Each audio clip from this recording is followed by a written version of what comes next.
Good afternoon and welcome to round 17 of the National Premier League here in Canberra, the national capital. We're at the Australian Institute of Sports for Tigers FC versus Canberra, Croatia. It's 2 versus 4. It's the race for the title. Hots up 5 games now between here and the end of the season to see which team will be crowned champions and which teams will make up the top 4. 2 of these very much in contention. My name's Russ Gibbs, joining me this afternoon on a beautiful day for football in Canberra. Not a cloud in the sky. Well, maybe not much. A little one you can see on your camera there.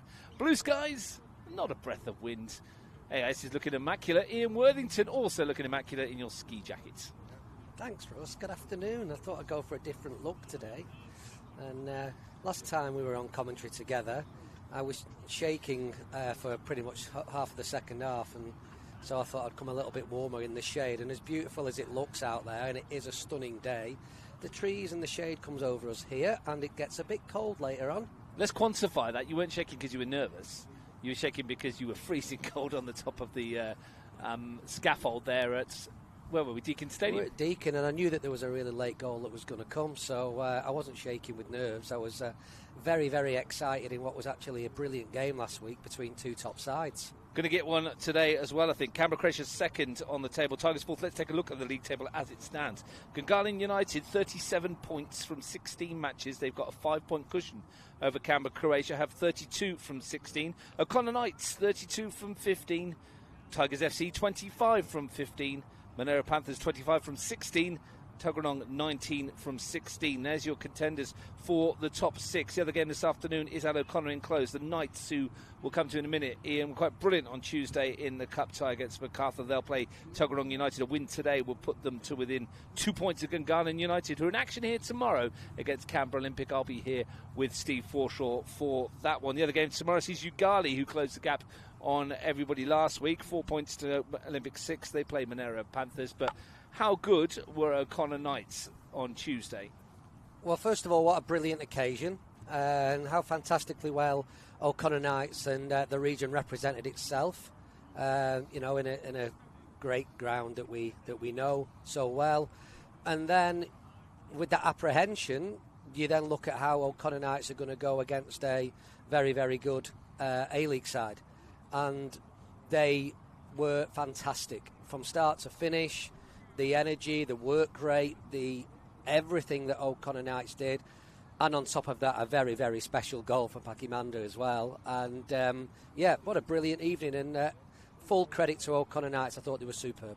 Tension back to the Premier League for them today, this afternoon. They paid the price, though. 4 players missing today. One of them was always going to be missing. Lachlan Campbell injured, but they've lost Fakedi Manda, the goal scorer, with injury. Lachlan Fields with injury, and Isosa Ehegi with injury. They'll go into that game against Tuggeranong minus those 4 players. Jackson Paisley, who came off with a hamstring injury at half-time, has made the starting lineup, but we'll see how long he lasts. There is some bruised, battered and tired bodies in that O'Connor Knights outfit. They may be ripe for the taking for Tuggeranong United this afternoon. Capital Premier League, well, Queanbeyan City are edging ever closer to promotion. They have a home match at High Street this afternoon against their old foes, White Eagles. That's sure to be a big occasion, 3 o'clock kick-off there. McCalla Park is the venue, just up the road from here. West Canberra Wanderers the visitors for Belconnen United in the CPL, 3 o'clock on that one. Ainsley Field 2 sees Canberra Juventus take on Brindabella Blues, who'll be looking to bounce back after defeat last week as they keep up their top 4 hopes and outside finals hopes. And down at Gitting Oval, 3:15 sees ANUFC against Wagga City Wanderers. That's all your matches this afternoon. Mentioned the 2 games tomorrow in the Men's Premier League. Women's Premier League sees an early kick-off, 12:15, Deakin Stadium for Croatia versus Belconnen. Ainsley Field 2 is the venue for Gungahlin United versus West Canberra Wanderers at 2 o'clock, and Hawker will see ANU versus Tuggeranong at 3 o'clock tomorrow afternoon. But looking at the games here today, Ian will go through the teams in a moment, of course, but just the one thing of note that I've got down here. Round 14, which was probably 2 games ago for Canberra Croatia, 1 game ago for Tigers because they had a postponed match. Jacob Cole and Sam Brown were celebrating their 150th NPL match together on the field. Tigers versus Canberra Croatia. Tigers winning the game by Croatia winning the game by 3-1. This afternoon, neither start. Jacob Cole relegated to the bench for the Tigers. Sam Brown out injured. Christian Nell will start for the hosts. Jason Matasia for the visitors. They say a week's a long time in football. Well, a couple of weeks is as well. Yeah, and we were, as we've mentioned just before, we were at the game at Deakin Stadium last week, Canberra Croatia against Gungahlin United, and Romeo came on to prove a point. It was a little bit, robust, over exuberant in the challenge. Is a nice way to put it on Sam Brown. In fact, he did it twice, but I'm not going to take away the fact that I think Romeo is actually an extremely good player, but he was a little bit perhaps over aggressive and goes through Sam Brown, and that sounds like what may have put him out for today's game. Yeah, and Jacob Cole just not chosen. Christian Nell preferred by Ali Effie for this afternoon's game. Let's have a look then at the starting lineup. Starting with Tigers FC. At the moment they sit in fourth. They're a good 7 points behind the Knights in third. They need a win. They've had a bad run of form at the moment, the Tigers. They've not won for the last 4 outings. They picked up just 1 point in the process. Christian Nell in goal. Samson Carr at right back. Noah Steinecker at left back. Marko Milutinovic and Sam Whittier are the central defenders. Whittier having scored twice as the Tigers came back from 2-0 down to draw at Tuggeranong last week. A midfield three, we believe, of Angus Pitkin holding, Angus Bailey and Tomohiro Ogawa further forward, and their front three sees a return for Archie McGregor on the right, heavily strapped ankle, though, as we saw Ian before kickoff. Nikos Kaufas on the left, who tells us he's a bit poorly as well, and Nick Taneski down the middle, who's just returned from injury, so it sounds like the front three are having the time of their life right now. Yeah, they've had an interesting week or two, haven't they? Well, first of all, welcome back to Archie McGregor. He came off the bench and scored a goal that was disallowed last week, but that was a show of intent for him. And the linesman's call was dubious, to say the least, from what we've seen. But Archie, trying to get himself back on the score sheet, really delighted to see him back after his ankle injury. So welcome back, Archie. Samson Carr played every game this season, and very pleased with how he's going at the moment as well. So started every game. Every game. He did actually tell us before kickoff that he'd played the 3 minutes when he got his face taken off when we were at AIS a good few weeks ago now in round 1. Tia Waraga's unfortunate collision. Certainly didn't mean to do it, but believe it or not, then Samson actually came back the week after and played. So he's played every league game this season so far. Bench, Michael Southam, Bailey Dickinson, Marley Jackson, Jack Battani and Jacob Cole. Canberra Croatia, well, Jason Mateja starts in goal. Back four for them sees a debut start in the Premier League for Riley Souza. 5 appearances off the bench for him in the first start of the season on the left-hand side of defence. Tony Spaseski on the right, Daniel Subotic and Paris Bangweni down the middle. Ryan Keir in holding midfield plays his 200th National Premier League game this afternoon, Ryan Keir. That's an incredible feat for the midfielder. 200 up for him. Keegan Vucetic and Michael Piccolo in front. The front three is the same as it was last week, and it's got bags of goals in it. Tia Waraga 11 this season, Thomas James and Daniel Baraj. First of all, congratulations to Riley Souza on his first game for Canberra Croatia, a young fullback who played for Australia under-18 schoolboys a few months ago, and a boy with a lot of promise. And yet again, we speak about another young boy in this region who has a huge amount of potential. Yeah, one starting and one bringing up 200 in Ryan Keir. There you go. On the bench, David Cecilia, Daniel Sparrow coming back from a shoulder injury, Daniel Cobertaldo, Nick Pradashina and Joshua Smith, the goalkeeper, who we saw in action in the 23s. Declan Woods is our match referee, assisted by Thomas Gilatli and Hyun Woo John. Well, for a surprise, it's 2 minutes past 3, Ian, and we've not kicked off on time, but the players are here. Both squads are here, but we're just missing some referees for some reason. Well, your guess is as good as mine. I can't see them coming round as yet. You've got those referees here. I was just got a message from Debbie Carr before, who actually kindly passed me a bottle of water through Matthew Pole. So thank you to those two and to Tigers for providing us with water. Sorry, mate, I didn't get you. I've already got a 2 litre. I'm good, mate. You usually have, yeah. But she was just saying also, she was speaking with Delphina and Nathan Shakespeare actually as well over there, which makes me wonder why they are here, either observing or there's been a change to the player or the referee in the middle. No, let's have a look. I'll just double check my dribble while I'm here. I don't think there has been, is there? Maybe. Might be right. Let's have a quick look. Oh, dribble load for me. Nope, Declan Woods in the middle. Maybe they've just come to watch. We'll see as they wander around anyway. Kick-off at Canberra. Then Canberra. O'Connor enclosed. We'll keep you across that one as we wait patiently for the match officials to join us. In the background, what's that? A bit of touch footy? The Australian tag teams, is it?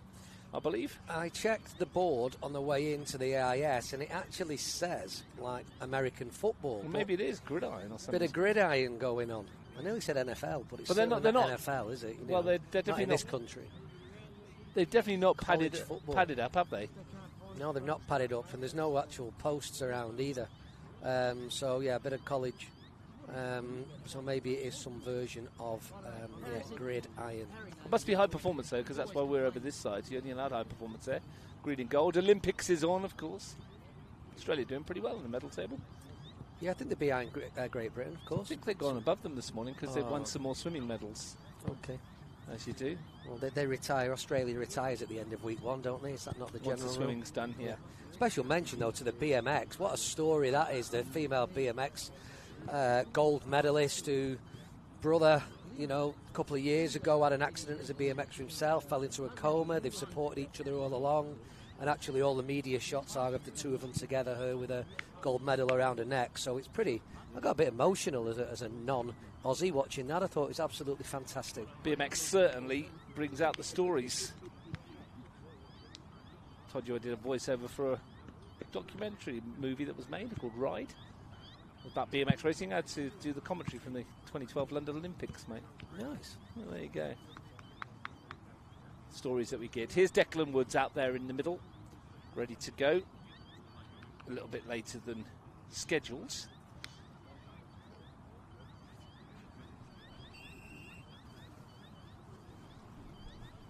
Just giving him the get on.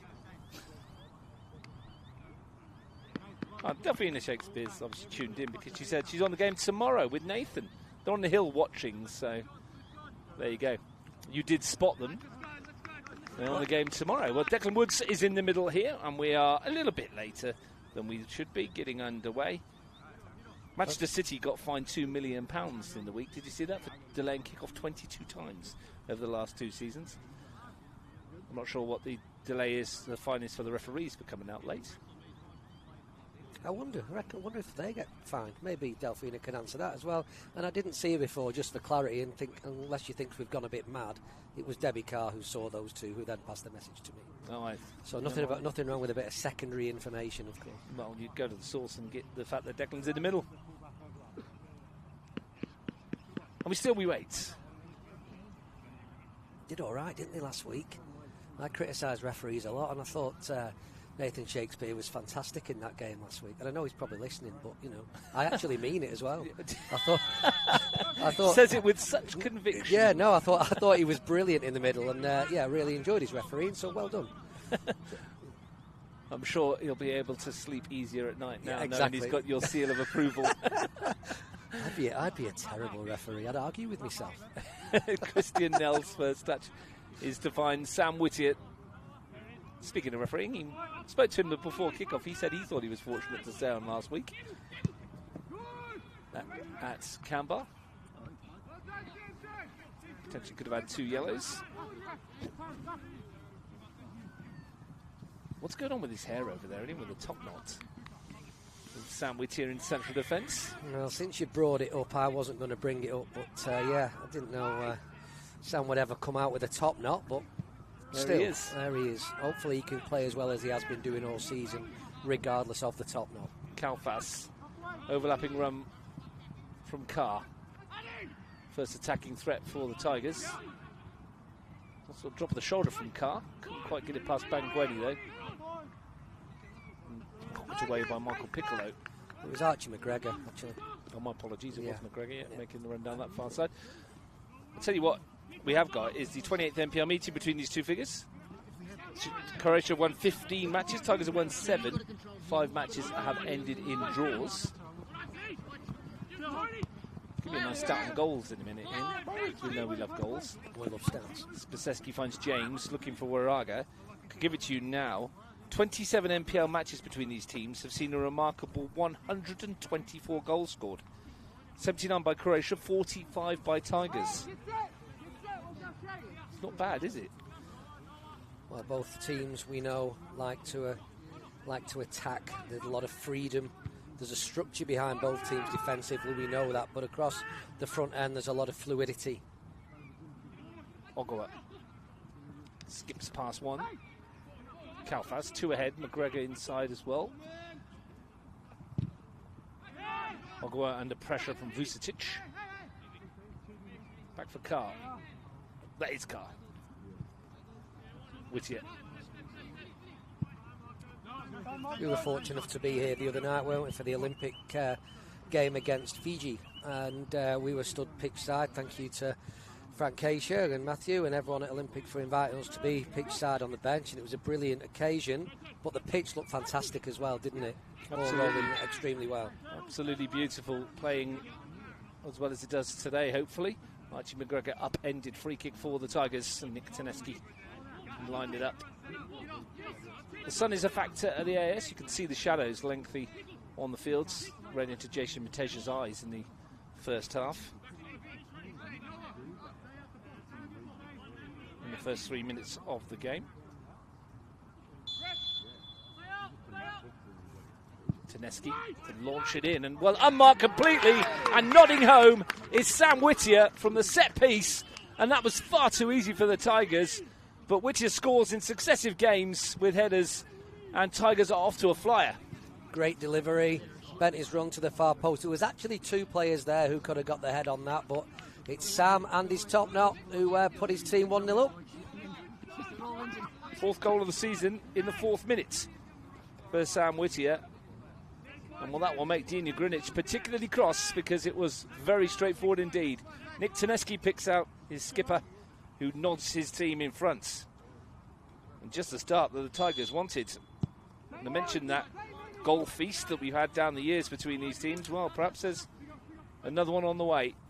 It's been a goal at McKellar Park as well. Balcony United 1, West Canberra Wanderers 0 in the Capital Premier League.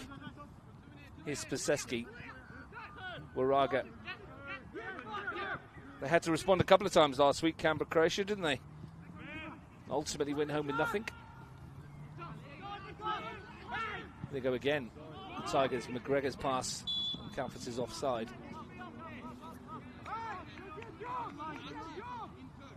"38 games in the NPL era across all competitions. That's the 60th goal, 59th goal rather, that the Tigers have scored against Croatia. Croatia have scored 112 in response. Not expecting this one to end 1-0. You look at the front three of Barrett, James and Waraga over this side, and that's certainly not going to be the only shot we're going to see in this game with that opposition up against them. And like you say, as they showed last week, great attacking presence to Canberra, Croatia. James putting the pressure on Christian Nell. Slightly reshuffled back 4 today, Ian, with Spaseski at right back, Suzerain at the left back, Channel, Bangweni and Subasic in the middle. And it was far too easy, that goal, wasn't it? From a defensive viewpoint. Yeah, I mean, actually, I'd have to watch it back again, but I think they got caught ball watching, and all the body shape was looking towards the ball and just couldn't manage that run as it came to the far post. But great delivery and great header. Whittier steals in to nod home. It almost looked too easy, didn't it? As great as the header was, Sam Whittier got himself into a brilliant position and headed home. And yeah, delighted for him. But as you said, Canberra, Croatia must be wondering where their marking's gone. Well, the first instinct for everybody was to look across the line to see if the flag was going to go up, I think. 5th goal of the season for Sam Whittier, Ian, and that's the first one he scored in the first half of football matches this year. All 4 of his goals prior today have come after the break. Going back to the goal, I don't know whether Ali Effie mentioned to his team before that there's only one way to beat them, get round the back, because that's what happened. That's led to the free kick. When Taneski's ball in, Whittier steals round the back and nods his team in front.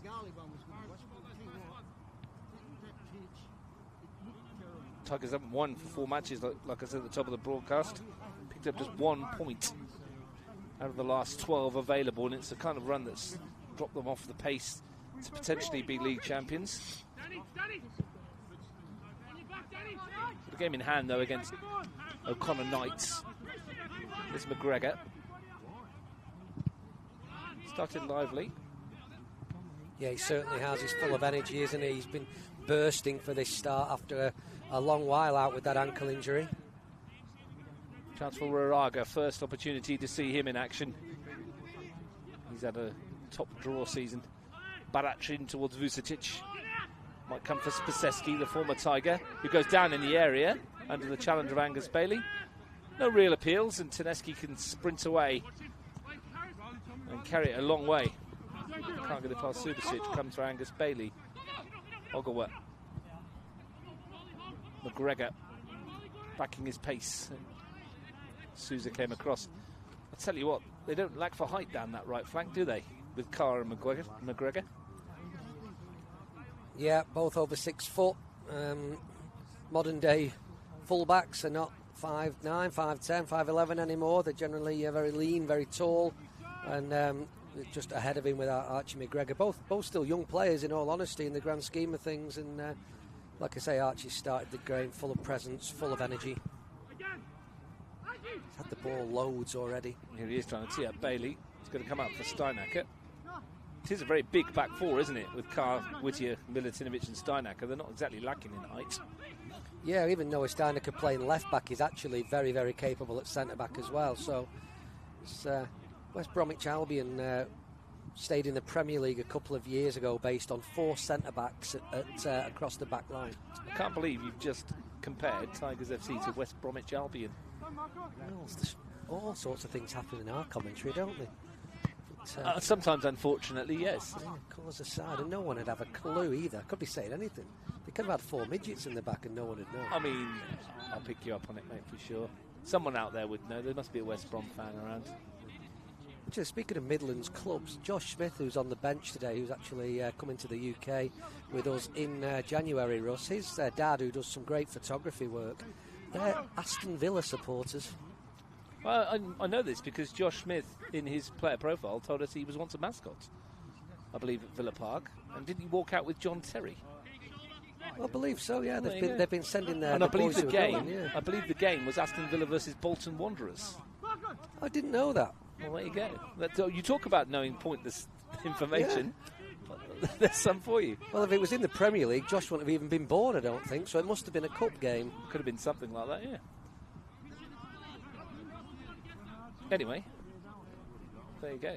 That's why people tune in on a Saturday afternoon for little nuggets of information like that. I believe they are searching for tickets for Aston Villa games when they are back there in January. So hopefully they have another good season. Well, let's hope not. So as long as they finish above United. Depends how many players they can put on the park, mate. One thing is for certain, they will finish above Bolton, who are consigned to another season in League 2. Yeah, looking forward to Cambridge United at home on a very, very cold Saturday afternoon in January. Thanks for that. At least I'll have you as company, though. That's true. That is true. We can freeze together. Nick Tonini just come and said hello. Yeah, the Tigers board and Brains Trust below us. Yeah, they are. Not that you can't spot them in their very fluorescent yellow vests, courtesy of Capital Football. Switch of play. James finds Spaseski. Subasic. Pressure had a lot of ball at the start of this game, but find themselves 1-0 down, yet to threaten. Sousa. Nice little change of pace from Riley Sousa. Daniel Barac out wide. Looking to deliver towards Vucetic. Popped away by Steinacker. Popped back in by Keir. Nicely taken down by Pitkin. And he's released McGregor. 3-on-3 here. 4-on-3 with Ogawa coming into support. McGregor showing the pace to go himself. He's got Kalfas with him. And he had a pop when he had Kalfas and Ogawa to his left. Don't mind the ambition, but his teammates, a little bit of a death stare. A bit of a death stare because he didn't hit it first time. So if you're going to go 1v1 and go past your full back there, it opened up for him to strike that with his right foot across goal. He's more than capable of doing that. Barac. James makes the burst. 3 to aim for if he can manoeuvre himself into a position to cross. Couldn't do so. Carr can find Pitkin, who in turn feeds McGregor. Will pop round the corner for Pitkin.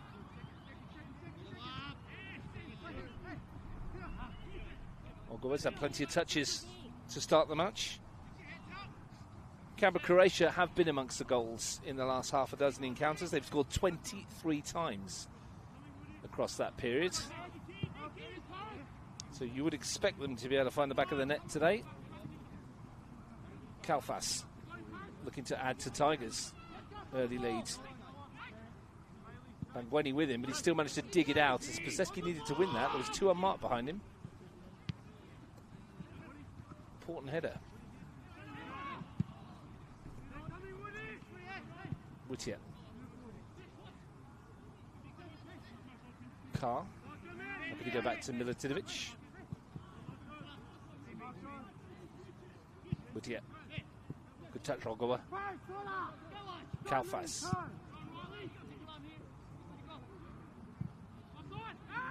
Offside against the Tigers. Ian, to paraphrase a famous movie quote from Forrest Gump, watching the Tigers is a bit like a box of chocolates, isn't it? This season, because you never know what you're going to get with them. Some weeks they've been exceptional, some weeks they've been off the pace. Okay, nice analogy.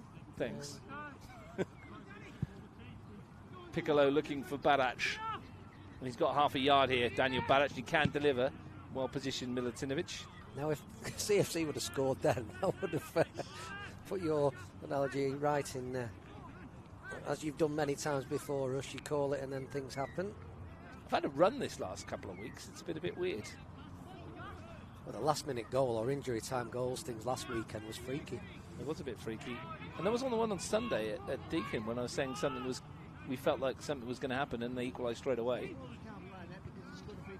And Connor Knights fans won't enjoy this, but I did stand next to Dylan Deep-Jones when they were over that free kick going, I've got a horrible feeling about this one. Just as Luke Bratton scored on Tuesday night. It's Thomas James. Blue Devils in control at McKellar, 2-0 up against West Canberra Wanderers in the Capital Premier League. Here's Waraga, going to dance his way past the challenger, get the shot in. Deflection might fall kindly for Barac. In the end, Carr made sure it didn't. For the first glimpse we've seen of 11-goal Atia Waraga. With Lukman Ahmed Shaibu no longer being around, having gone to Indonesia, Ian, there's an opportunity perhaps for Atia Waraga to nick the golden boot from under his nose. We spoke about this last Sunday, didn't we, before the game, and Lukman was very conscious that Atia Waraga was on his tail. He got himself another goal last week, Waraga, in that defeat. Has been in good goal-scoring form. Has scored 2 in the last 2 as well.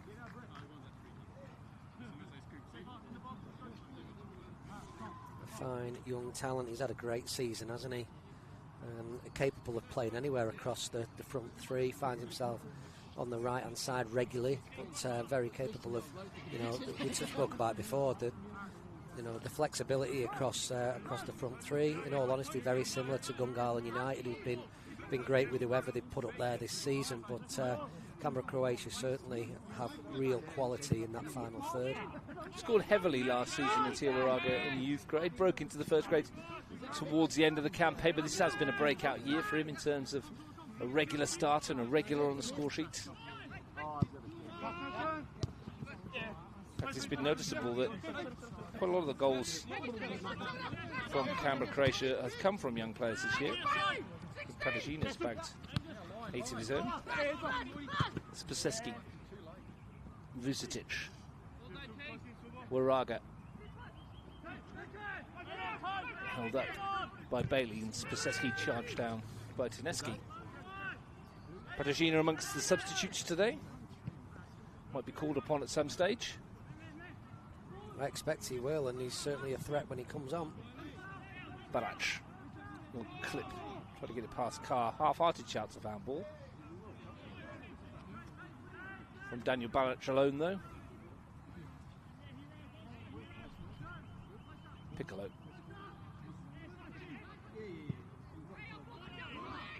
Hands over hit. We must have taken a nick because we have a set piece, the first of the afternoon. Daniel Subasic will make his way up from the back. Ryan Keir. Worth pointing out again, Ian, 200 National Premier League games today for Ryan Keir. It's some record. It's a testament to his consistency, considering he went to Sydney Olympic for a bit as well. In amongst all that, it's 200 appearances for this football club. He never fails to let you down either, does he? He's been a quality player since the time I've been here and recognised him, Russ, and a very big threat from set pieces. He hasn't scored a goal yet this season, Ryan Keir, surprisingly. Paris Bangwani. Vucetic. Got away from McGregor, but not from Taneski. McGregor rides the challenge and can send it forwards for Taneski to chase, but Spaseski's rapid. We've got there ahead of the striker. Vucetic. Barac. Nice touch for Waraga, and he's away from Milutinovic here. Atir Waraga angles tight, and somehow it's squeezed across goal. Took a deflection. I think Nell must have got a touch on it, but wasn't far away from Thomas James turning it home. Yeah, somebody got a touch on it. But speaking of touches, Atir Waraga's first touch inside his centre-back there was absolutely fantastic, and I was just waiting for the ball to hit the back of the net, in all honesty. It just clipped somebody on the way through, and fortunately for Tigers has forced it wide. Thomas James will take.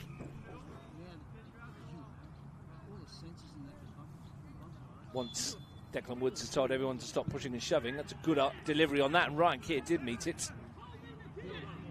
He might be disappointed he's not hit the target from there, Ryan Keir. It did come at the top of his jump. It's a brilliant delivery. Thomas James, was it? And, yeah, right on the top of Christian Nell. Christian Nell's just got to learn to be a bit more dominating in that situation, and you know, the claiming foul on a goalkeeper, I don't think it is. I think just the momentum of Ryan Keir has brought him to head the ball. Unfortunately for Ryan Keir, he couldn't keep the ball down.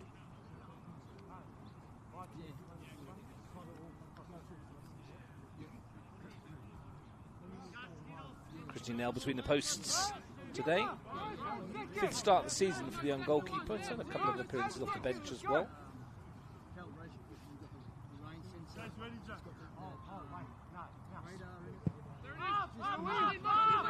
Decent goal kick. Takes his own goal kicks, which you'll be pleased to know, Ian.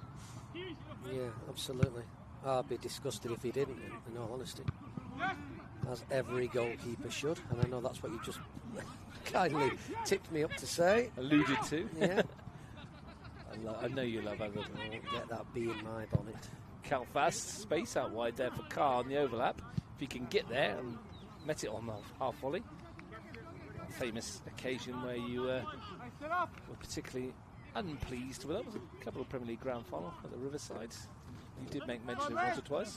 It was the CPL grand final, wasn't it? A couple of Premier League CPL. Yeah, you went up. Turbinong's goalkeeper decided he didn't fancy goal kicks that day. So he gave it to his centre-back to just keep belting it. I had to have a glass of wine with every goal kick, I think. Just to calm your nerves. We had won the grand final the day before, but it was, yeah, a bugbear of mine, let's say.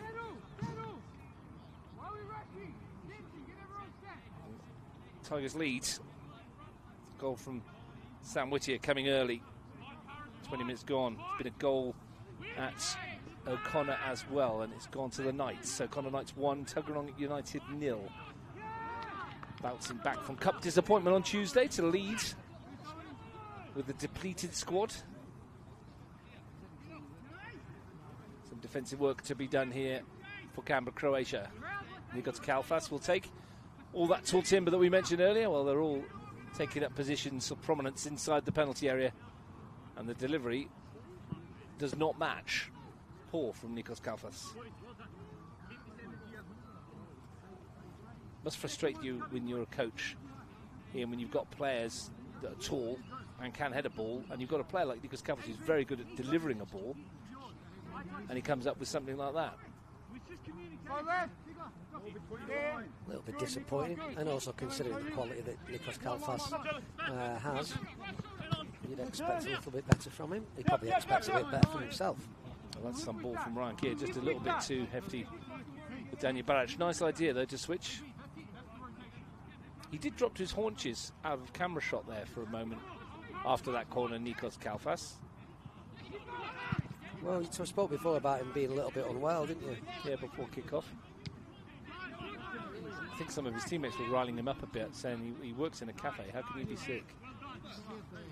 He's been indoors all the time. Nice and warm this week.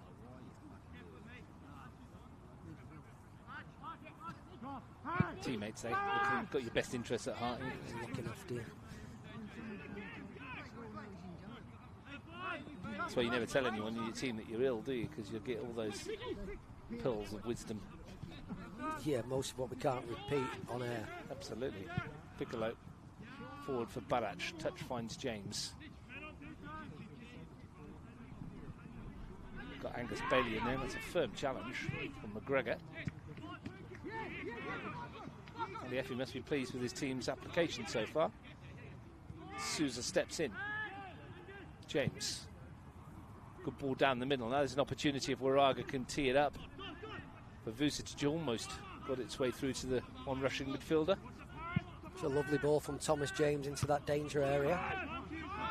Good win by Subasic for Keir. Piccolo forwards.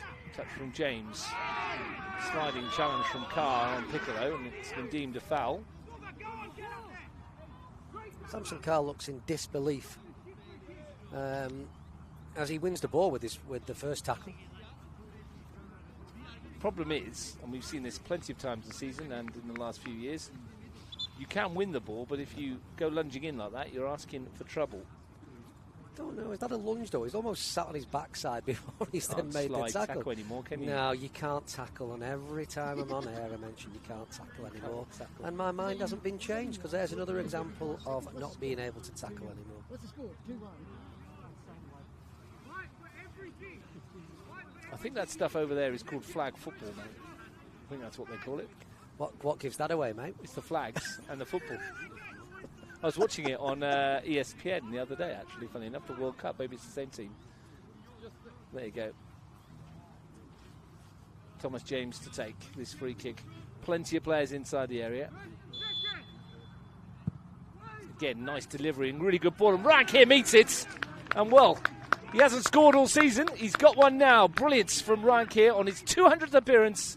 And he draws Canberra-Croatia level. And it's a tale of 2 free kicks. Yeah, good delivery, but more so the bravery and that forward run from Ryan Keir.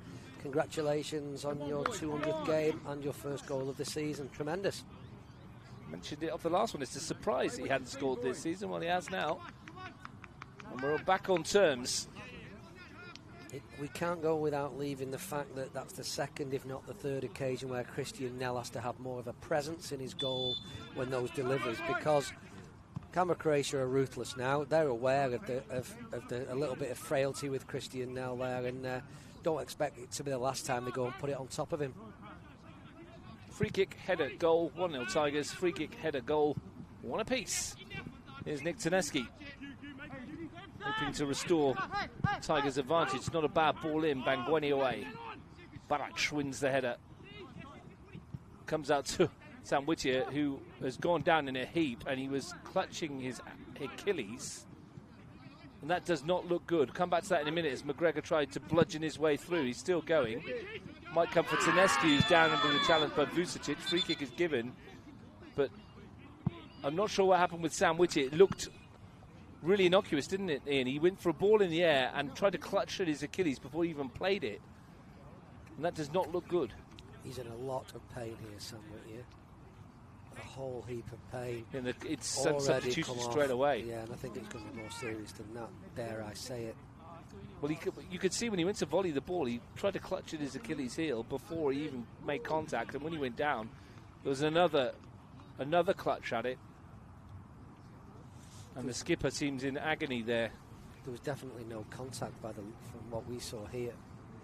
And as he's put his foot down to strike the ball forward almost, it's just given way underneath him. Hopefully that's the worst. He's got to be very careful as he walks off here. The thing is with Sam Whittier, he's so determined that he wants to get back on the field. Michael Southam's coming on to replace him. And we hope that's not as bad as it looked. Well, the initial thought is to look at the anguish on Sam Whittier and his face and as he was moving. That makes you think it was something pretty bad. I mean, he's done for the day. Let's just hope he's not much more than that. He's managed to walk himself off, which hopefully, fingers crossed, is a good sign. Michael Southam's on.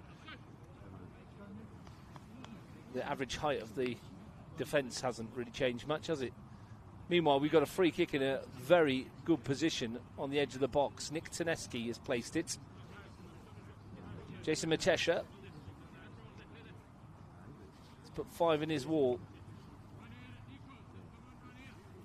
Nick Taneski fancies this. And why wouldn't you? Perfect position. If you can get some whip on it. Had a spell with Canberra Croatia, of course, Nick Taneski. And he's over this set piece.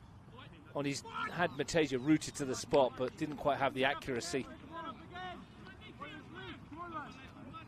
But they don't lose anything with Michael Southam coming on, do they? Ian, he'll slot into centre-back. Yeah, very, very good, solid defender. Tasked with looking after Thomas James at the moment, by the looks of it. Scored his very first NPL goal on this ground a few weeks back, the midweek game against O'Connor Knights during Kangaroo Cup week. Thought he got his team a draw in the 94th minute, only for O'Connor to score late, as they invariably do. With 10 men as well, the Knights that night. Waraga to send it in.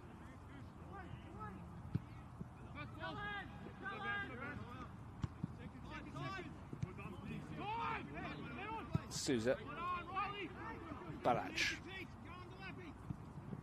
Sends it across. Milutinovic to Southam away. Ogwa's touch finds Pitkin. His pass is a bit loose. James dawdled in possession and was robbed. Draw not really good enough for either side, is it, in the scheme of things? As Croatia go looking for the title and Tigers look to consolidate a place in the top 4.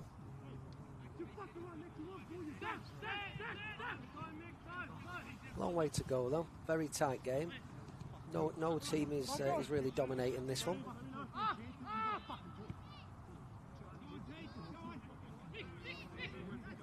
Chances have been few and far between, haven't they?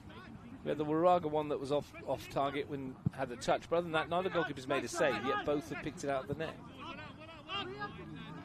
Like you say, 2 set pieces.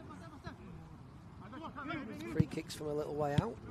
Yes, and both goals, I think both coaches will look back on in the week when they do their review and think both were very avoidable. Oh, absolutely. It's frustrating, I think, when you concede any goal from a set piece, but especially from free kicks from a distance where the ball is basically put into an area and someone has to attack it.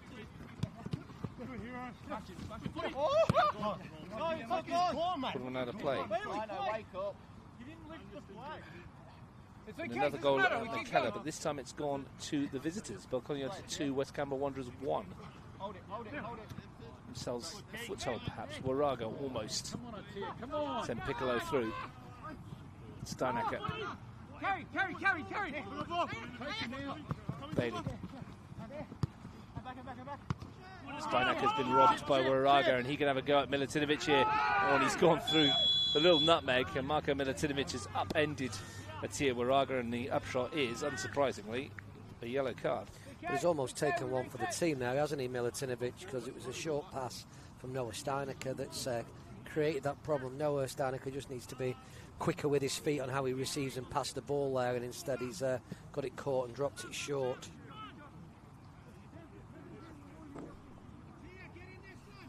Well, 2 free kicks have led to 2 goals. What do we got for this for Canberra, Croatia? Thomas James is over it again. Keegan Vucetic is an option. Thomas James is waiting for Paris Bangweni to lend his considerable height to the attack.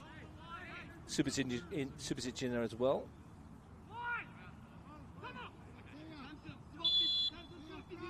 James with a flatter delivery. Not his best.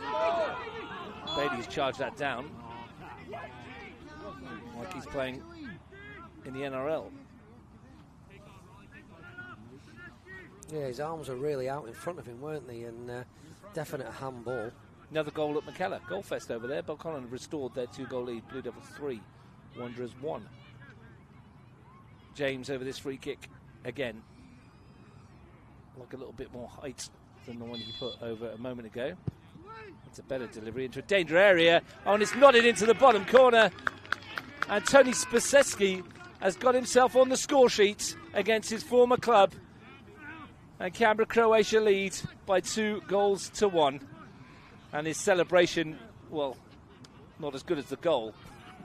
Yeah, I mean, he'll watch that one back and he'll review his performance and know that that wouldn't do very well in any Olympics of any sport. And, yeah, nice, Tony.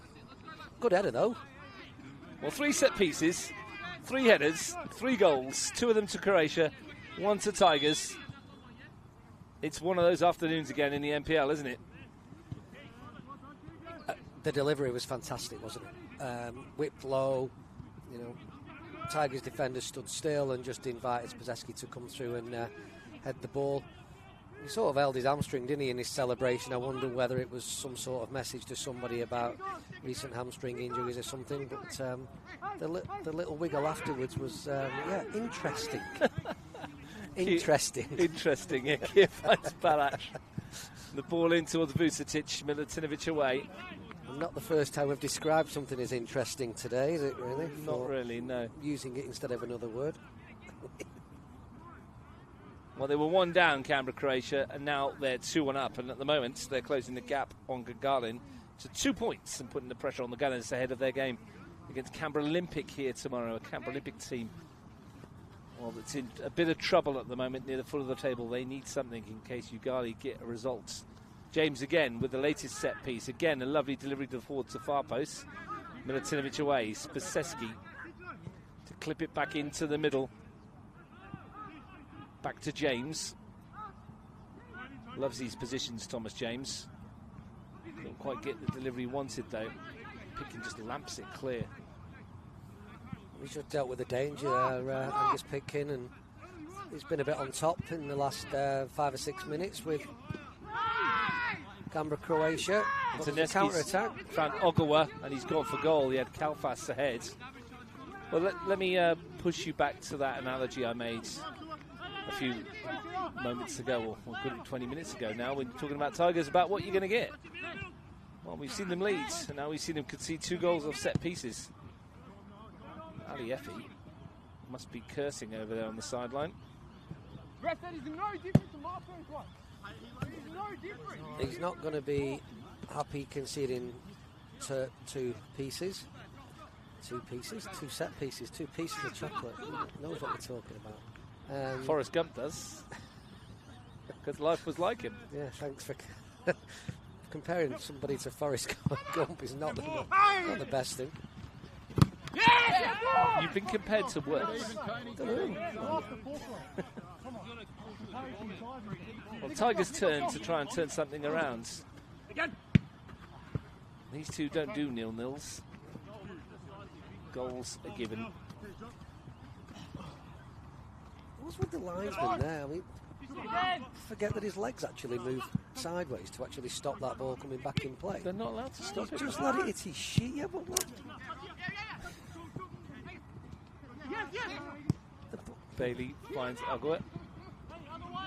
Watched a few of these players play in midweek in the Futsal Colleges Cup. At Lynham Netball Centre, Tia Waraga was there with his Arundel team, beaten on penalties in the final by Lake Ginninderra, led by Romeo. We'll see in action tomorrow. You love futsal. Yeah, especially when they're playing for the school, when they're actually meant to be becoming footballers. But anyway, I want to be a professional footballer, but yeah, I'll play for my school in futsal during an afternoon. I am very miserable, but you know. I mean, you are from up north. I had a good time ripping my ACL in futsal, and now I have to report back to my coach that I can't play the rest of the season. Other than that, futsal's really useful for boys this age. Milutinovic caught by Barac. Referee lets it go, surprisingly. I feel like you've been burnt somewhere along by this game, mate, by futsal. It was too quick for me. Then you have to have a decent touch, and you can't kick people. So yeah, I didn't really like it. Didn't tick many of the boxes for you in terms of development. Not really. You can't go to ground on a court. It hurts. Subasic. I make the point because in futsal they're encouraged to get out of the way of the referees when the ball comes to the sideline. So it really frustrates you as they step over it and it rolls down the hallway. Yeah, that's it. Just waste another 5 minutes as it rolls through the front door of the centre. There's another ball on the pitch. You notice how Woody, though, he kicked it off. What's he meant to do? Just leave it. So that's good refereeing for me. Declan Woods. Good technique too. Yeah, well, it's just, it's a bit of a square pass, but other than that, he's played it wide. Good, he's good. Yeah. And he got it off the pitch rather than just standing there like some Sabutio figure. Well, there's a question for you, and you can think about this at some stage. Back in the day, the referees used to have a match where they'd play, I think it was the referees from New South Wales or something like that. I wonder where Declan Woods would line up in that team. Fancy himself as a centre-back, I reckon. He's got a bit of a hit on him. I've watched him when he's been kicking around in futsal, and he can strike a football. Can Declan Woods.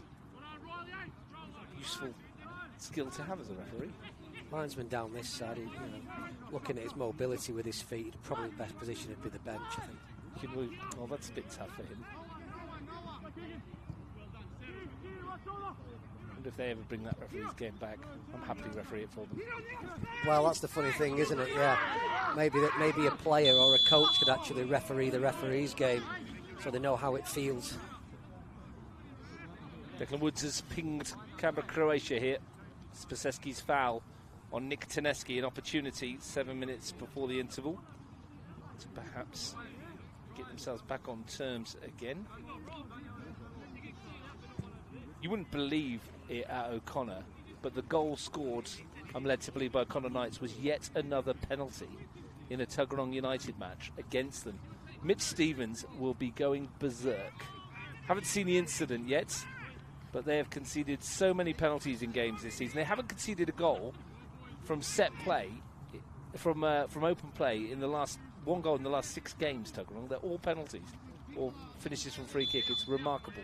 Another free kick here. Ogawa to send it in. Too close to Matesha. It's unbelievable, isn't it?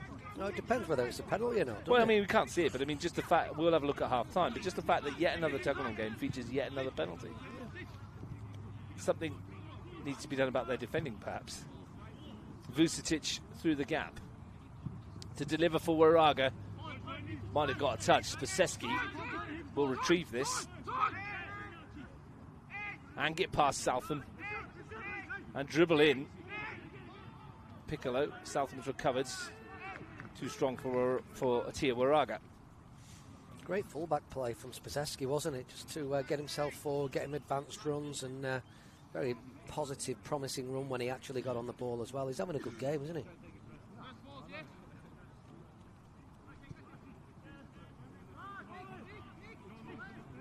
It's been another goal at O'Connor, and again it's gone to O'Connor Knights. They lead by 2-0 now against Tuggeranong United. Bailey finds Taneski. Just bend one towards the far corner, and it's clipped the post. Great shape on it. It looked like it was going to curl in. Mateja was a spectator, and the woodwork to the rescue for Canberra, Croatia. Very, very unfortunate. We had a great view of that, didn't we? And beautiful bending shot. Just comes off that far left post. Tigers incredibly unlucky not to equalise.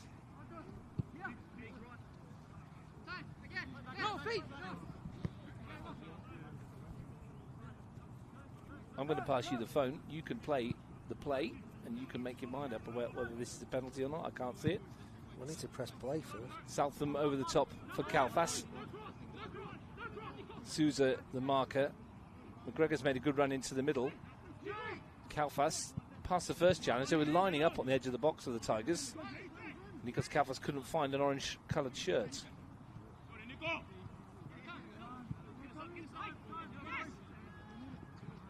Milutinovic. Well, now you've put me in the right spot here, haven't you, with this? Well, I haven't seen it. So it's a throw-in that's coming from the right-hand side. It's a longish throw, but bear in mind that it's not the widest on O'Connor. The Tuggeranong centre-back has gone right into the back of the O'Connor Knights forward. But it's definitely a foul. It's a penalty. No. It's right on the line of the edge of the 18-yard So box. it's going to be another one that's going to cause an endless debate. I'm going to have to watch this again, and I know there's a game going on in front of me here. Maybe wait till half-time, we'll have a look at it. Pitkin, cars cross, might come for Taneski. Now Waraga might fancy this on the break. Not got much ahead of him. It's here, Waraga, it's all to his left. James lets it roll, as does Vucetic. Finds Daniel Barac. Looks to send it in. Milutinovic was back leading the defensive charge. Now here come the Tigers. McGregor, drop of the shoulder, and he'll take on Riley Souza for pace. Only Ogawa and Taneski in support at the moment. And McGregor overdoes it, and Michael Piccolo gets rid of it. Right, he's outside the box. You're going to say no penalty? I'm saying no penalty. Well, that's going to make anyone of a Tuggeranong persuasion happy. I hope the second goal wasn't a penalty as well, because that will open a whole new can of worms. 2-0 at the break to O'Connor Knights, who are closing the gap at the top of the table, as are Canberra Croatia at the moment.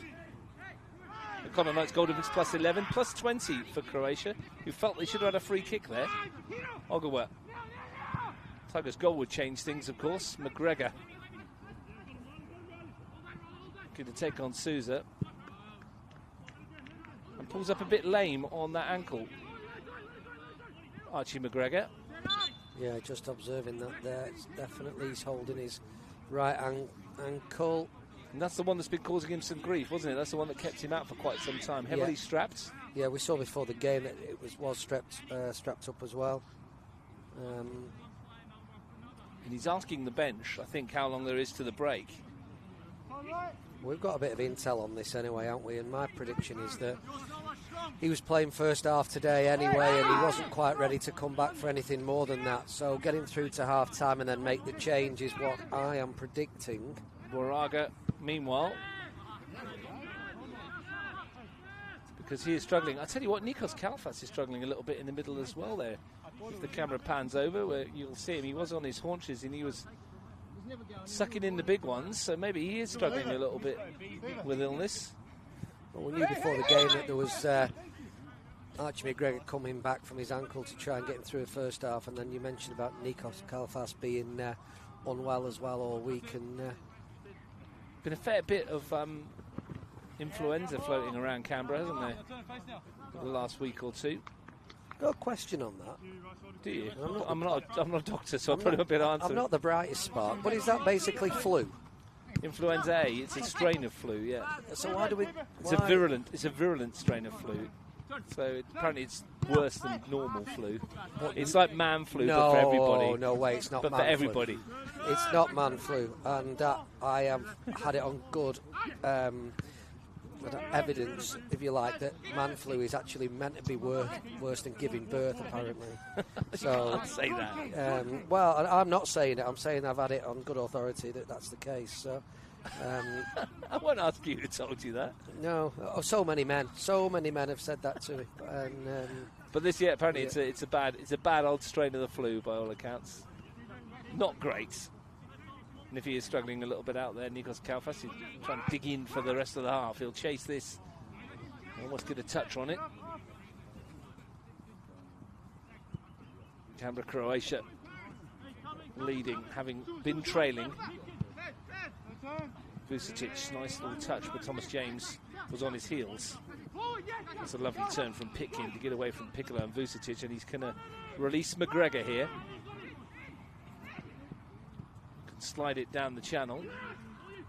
Looking for Bailey. He wins a corner deep into stoppage time then at the end of the first half.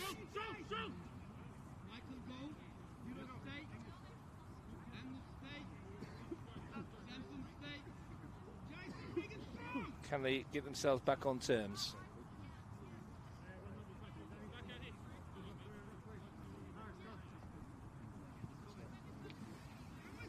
Nick Taneski to take. Plenty to aim here.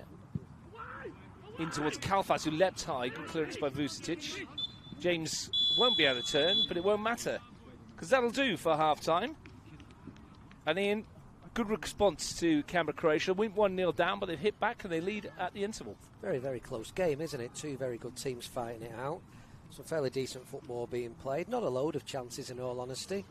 But yes, probably finishing the half better, in my opinion, are Canberra-Croatia. A tale of three headers from set pieces. Sam Whittier's from Nick Taneski's delivery, giving Tigers the lead, but then Croatia hit back with two of their own. Ryan Keir, his first goal of the season, levelled it up, and then Tony Spiseski stooped to score. Less said about the celebration, the better. At half-time here at the AIS, Canberra-Croatia are closing the gap at the top. It's Tigers 1, Croatia 2.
Welcome back to the AIS. We're at half-time. It's Tigers 1, Croatia 2. A tale of 3 set pieces. And Sam Whitty's header giving Tigers the lead. Ryan Keir's header making it 1-1. Philip Stessi's header, followed by a celebration of some sort. Put them 2-1 up. Down at O'Connor, at half-time, it's 2-0. Patrick O'Rourke's penalty on 26 minutes. 18th penalty in the Tuggeranong game this year. Christian Tokic with a scorcher just before half-time in stoppage time. 2-0 there. Ian Woodington's with myself, Russ Gibbs, and Ian looking around. I can see Bailey Dickinson's on the park. Seeing who he's come on for. It might be Archie McGregor, who we think. And there'll be a little bit of a change in formation. Yeah, well, I knew, actually, what was going to happen before the game started. I knew that they were going to try and get Archie through 45 minutes. Obviously, I didn't know who was going to replace him. But, yeah, nice to see Archie getting through that first 45. He got to 43 and did have a bit of an ankle tweak, but I believe it's not directly from what he's been out with in recent weeks. So great to have him back on the pitch, so well done. And Bailey Dickinson, a very different type of player, so it looked like a very different shape. Angus Bailey's immediately come out to a wider position. Canberra, Croatia, as you were in the first half. Had a chat at half-time with a couple of the Canberra, Croatia substitutes. And Daniel Sparrow's got himself a sparkly new pair of boots, hasn't he? We might get to see it in the second half. Doesn't suit his game. We just had a little chuckle over that. And again, I'll just reiterate, please don't change, Daniel. Well, love the way he plays. It's going to be a twinkle-toed, fleet-footed winger, perhaps, with those boots on. No, we won't. The boots aren't going to change him, hopefully. You never know. Carr beaten in the air by Balach. Comes for Pitkin. Had a good chat with Josh Smith as well, goalkeeper. And turns out when he was mascot, he was 10, and it was against Bolton, but it was when Aston Villa were in the Championship. Oh, there you go. Well, I thought you was Bolton, mate. Well, you were right, yeah. Oh, there you go. I read things. Perhaps you should have read the same thing. You're waiting for the publication to come that's out. right. That's your job, not mine. I can't read. That's why you're coming along. Corner kick's been given to the Tigers here, and an opportunity at the start of the second half for them to hit back. Both sides have looked very dangerous from set pieces. Nikos Kalfas with the latest for the home side. In towards Steinacker, beaten in the air by Subasic, comes out for James. Charged down by Ogwa. Piccolo helps it forward, and as does Baseski. Carr does well, calmly down, and Southam can send it forward now. Baseski won the header. Is there a reunion at Tigers tonight that I don't know about? Jimmy Canaridis to our left. I think the Ryan Grogan's down to our right. And, maybe something's going on. Piccolo picks it off. Pitkin has a little pull on the shirt of Keegan Vucetic and will pick himself up a rather cheap yellow card. Not a yellow. Breaking up promising attack, that's called. No, well, he's not breaking up anything. That's not a yellow card. Declan Woods disagrees and gives the yellow card to Angus Pitkin. It's a foul. He stopped the game. It's a foul. I think he might have been triggered for kicking the ball away, but did he really kick it away? I think, to be honest, he stopped them equalising there, or making it 3-1. Yeah, definitely did. Not. And there's another problem on the far side. This time it's Nick Taneski who's pulled up lane, running through.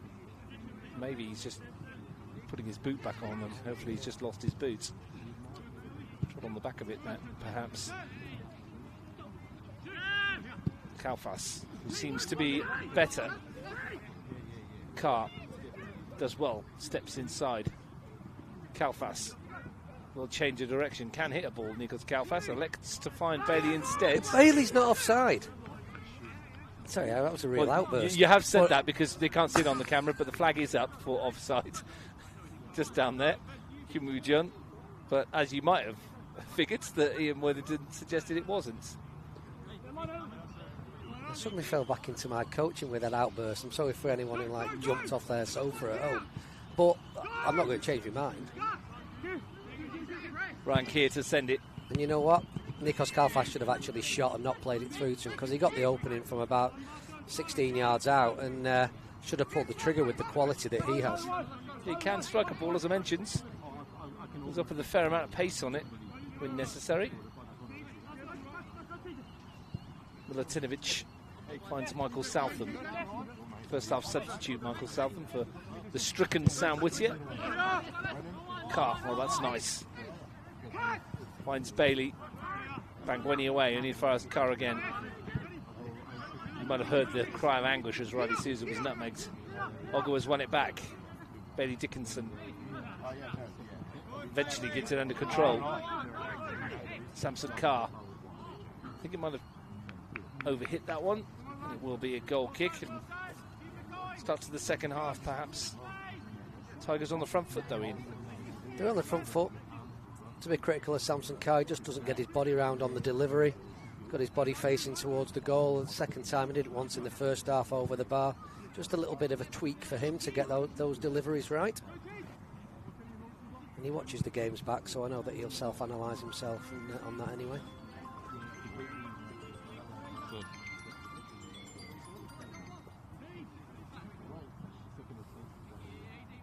Thomas James. Milatinovic with him.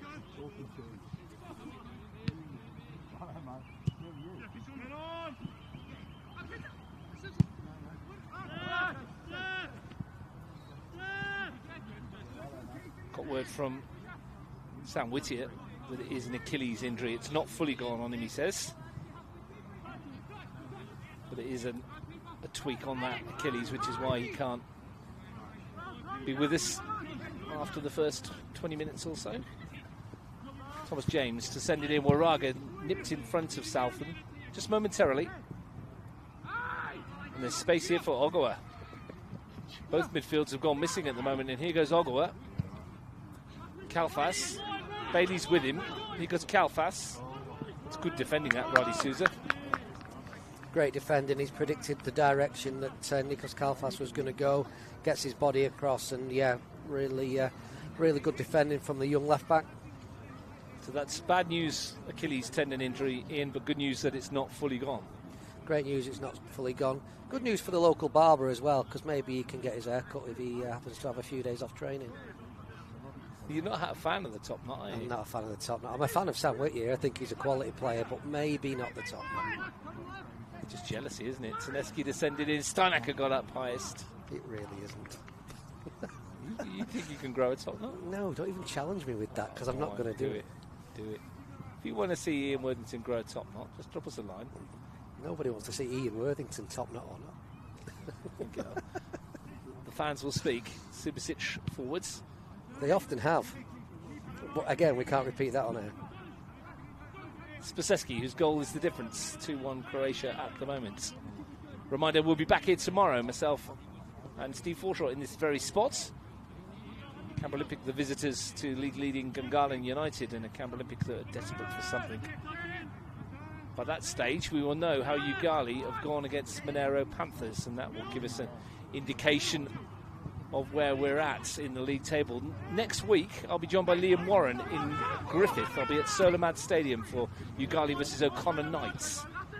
That one taking all sorts of proposition at both ends of the table. Championship chasing and relegation points vital there next Sunday. Well, Canberra Croatia versus Tuggeranong United at Deakin Stadium is our offering. Should be a good trip to Griffith next week.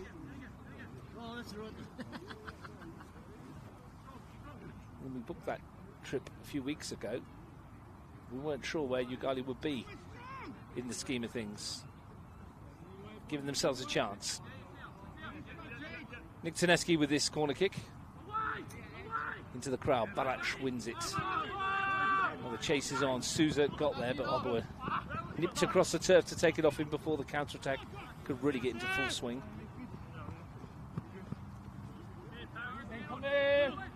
It's Paris Bangwani. Michael Piccolo, nice scam and turn. Vucetic. Barac. Souza. Barac. Loose one for Pitkin.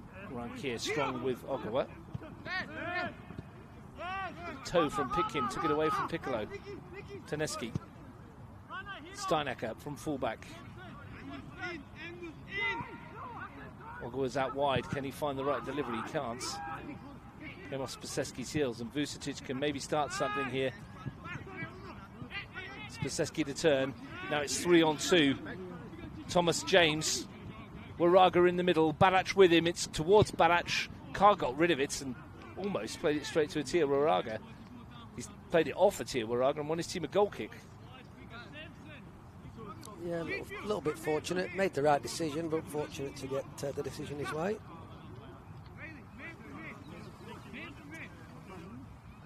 Just past the hour mark at O'Connor. Knights lead Tuggeranong by 2-0. They're closing the gap at the top. And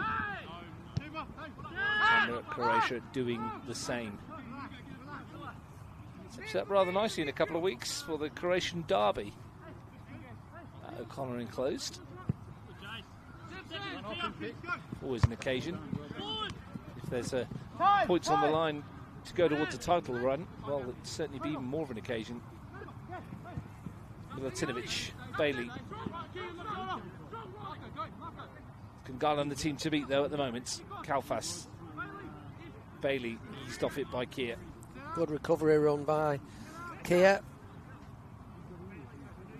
Having a good game in his 200th appearance. It's amazing how many players who've hit milestones this year have actually scored a goal on their milestone appearance. Unusual. Here's Barac. One that springs to mind, Lauren Preston from Balcony United, 50th WNPL appearance, scored her very first goal for the club. Big one too, and the 2-0 win over Canberra Olympic. And those two will meet towards the end of the season in what might be a title decider in the National Premier League. Work to do for both those teams before then, of course. Starting tomorrow for the Blue Devils, who take on Canberra, Croatia at Deakin Stadium. 12:15 your kick-off time there. It's a bit of lunchtime football. Yeah, huge game for that. Might bob down to that one, Russ. And really looking forward to some of the very, very talented female players in this region. Barac plays it in. It's knocked clear by Steinacker. And there was Kalfas to find Ogawa. He's now stretching his legs, and he's got the run on Subasic here. It's Tomohiro Ogawa to finish it. And he squeezed it across goal. The run was brilliant. The setup was excellent. He just could not find the right finish. Well, the run, turn of pace, the strength to hold the defender off was great. And then surely he just has to pass it into that bottom corner. He's going to chip it over the goalkeeper who never actually sat down. And just a simple pass into the corner. It would have been 2-2. He showed Daniel Subasic a clean pair of heels. Tomohiro Ogawa. James. Two running down the middle and both onside. It's Michael Piccolo for Canberra, Croatia. Two in supports. Couldn't find the overlapping run. Keegan Vucetic. Waraga's won it back. Might find its way through here to Barac, who's got Southam in trouble. Defended it well, but it's still, they can't get rid of it. It's loose in front of goal. His body's swinging at it everywhere. Keegan Vucetic has had a pop, and somehow Tigers have got away with it. Last gasp defending, and all of a sudden we're off at the other ends with Nick Taneski. He's got two in the penalty area, and he stabs it goalwards. And Riley Sousa defends. Action at both ends. Midfield is optional at the moment, isn't it? And not being used by either team, really. Basketball-esque attacking back to front, very exciting, and but neither team has managed to convert the counter-attacks, and the counter-attacks as what we're seeing in front of us at the moment. Michael Southam might have got a little bit lucky at the other ends. Got it stuck under his feet and couldn't get rid of it. And have three Canberra Croatia players hanging off his back at one stage. One on Daniel Barac, who doesn't ever give anything up, does he? And, could have presented himself in front of goal then. Subasic. Not quite to the same class as the Crystal Palace centre-back who fell over it last week in pre-season. Or the Oldham goalkeeper. Troy Boots has blamed the defenders for Oldham, for that what the goalkeeper did on all three occasions. Pass it straight to the striker. What's he talking about? Yeah, the defender wasn't there, apparently. No, the centre forward was the only one there. Yeah, he wasn't there. That's why you shouldn't have passed it to him. You passed it to an opposing attacker to put into an empty goal. Speaking of goals, there's been another one at McKellar. Belconnen have got the points secure there, you would think. Belconnen 4, West Canberra Wanderers 1. They won't give up on the title push, Belconnen United, but they're going to need an almighty slip-up from Queanbeyan City if they are to get themselves in with a shout of promotion. Queanbeyan edging ever closer. 8 points clear, 5 games to play, including the one that they're playing this afternoon. Bailey, Kalfas, Carr. Turn of pace, but Barac tracking back, as he often does. That's loose from Riley Sousa. Bailey, Kalfas. Bailey again. Pitkin. Taneski wants it and gets Ogawa. Possessioners, spell of possession rather, for the Tigers. Bailey again, Ogawa once more. Not going anywhere at the moment, they might now. That's precise from Ogawa. Carr, delivery was fizzed at Taneski, who goes down, clutching his face under the challenge from Vucetic. Declan Woods was well positioned and didn't want to bar it. Taneski needs to get himself back on side here, because it's another attack from Tigers. Ogawa's plonked it in the corner for Steinacker to give chase. Spacewski too strong, sorry, Ian. No, they've had it. Well, Piccolo's put it through, and here goes Atia Waraga. He's got goal side, only Barac at the moment in the penalty area. It's pulled back for Thomas James. And the effort is way off target from the English forwards. What I was going on to say, even before that, was they've had a lot of possession at the start of the second half of Tigers, looking after the ball pretty well. But they are susceptible for being picked off on the counter-attack, and before I could get the words out of my mouth, that's nearly exactly what happened for Canberra Croatia there. They are very, very good on the counter-attack with the pace they have in the front end and driving runs from midfield. Nikos Kalfas' afternoon is over. He's been replaced by Jack Patani, as you can see, coming towards us. Take up a position on the right of the front three. Jack Patani. Young's Bailey gone out onto the left-hand side as well. Patani off the bench for the 7th time this season. Had 2 starts to that as well. Did score himself a very nice goal earlier in the campaign. Looking for Carr. Sousa's there.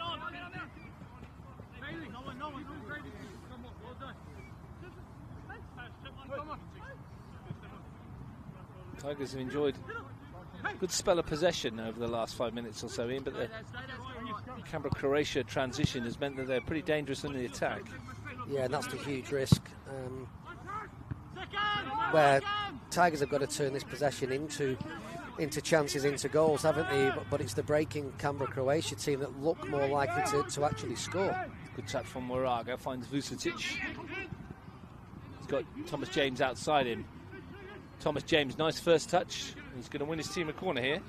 Tuggeranong United have pulled one back at O'Connor with 20 minutes to play. Knights 2, Tuggeranong 1. Piccolo on the edge of the box, brings it down nicely. Lacked the power in the finish, so maybe game on, maybe some tired legs at O'Connor from Tuesday. Well, it's a dangerous scoreline, isn't it, when you're 2-0 up? Well, Tuggeranong were 2-0 up last week and were forced to settle for a 2-2 draw. Maybe it will be in reverse today. O'Connor Knights still hold the upper hands. You do wonder how they pulled up. I spoke to Alex Trinich this morning, Ian, and you'll be unsurprised to know that all they did after Tuesday was just a pool session as recovery. And then they went out for team dinner on Friday just to calm themselves down a bit and try and get some rest in the legs. Niko Klesic, you may have seen it on social media, ran something like 12.5 kilometres or something in that game. Double change here. Nick Pradagina and Daniel Calbertaldo on. Ryan Keir and Atira Waraga off. Well, they certainly do have strength in depth, Canberra Croatia, with the quality that they can bring on. And the first 2 substitutes, exactly that. Calbertado, quality player on the ball, makes his, may sort that little bit of a gap out in midfield that's happened over the last five minutes as Keir's tired of it. And then goals are plenty with the other substitute. Thomas James was interested for a moment. Christian Nell was there, read it well. Piccolo took it down nicely. But yeah, they'll go back to the O'Connor Knights point. It's not surprising that they just did a brief recovery session. They did work hard. Oh, the ground that they covered was excellent all evening. Would have been top-end scores, as you just mentioned. Vucetic finds Barac. Canberra Croatia looking for a third. Dinks it to the far post. It's out of play, though. But you do wonder, even given the multitude of changes that they've had to make today, some forced, or most of them forced, in fact, whether they've got the legs to see themselves through. We will see. They often find a way, don't they, the Knights, locally? As does this team in red. Canberra Croatia, down the years, they've often found a way to win titles when they've been seen as second best. Or second favourites. Bailey Dickinson to chase. Bangweni has got there first. Meteja, who's been largely untroubled this afternoon. As has Christian Nell, to be honest. Not many saves of note. Yet we've had 3 goals. Yeah, well, set pieces have been decent in the deliveries, but also defendable, which they haven't been. So.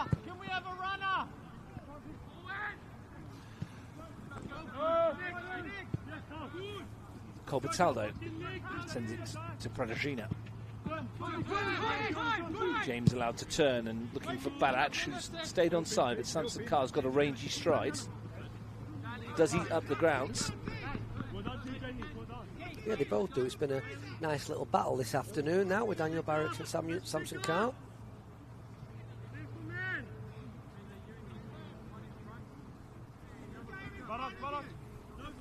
Honours pretty much even, you'd suggest. Sousa fights his way past one, and then the burst of acceleration to send it into the danger area, and that could have gone anywhere. Canberra, Croatia. If someone had gambled, they were getting a tap in on the far post. It was a very odd delivery. It spun across the box, didn't it? And then kicked off the ground and then spun past the far post. If it trickled in, it would have been one of the oddest goals we've ever seen. But it didn't. Tigers still very much in this contest. Midway through the second half.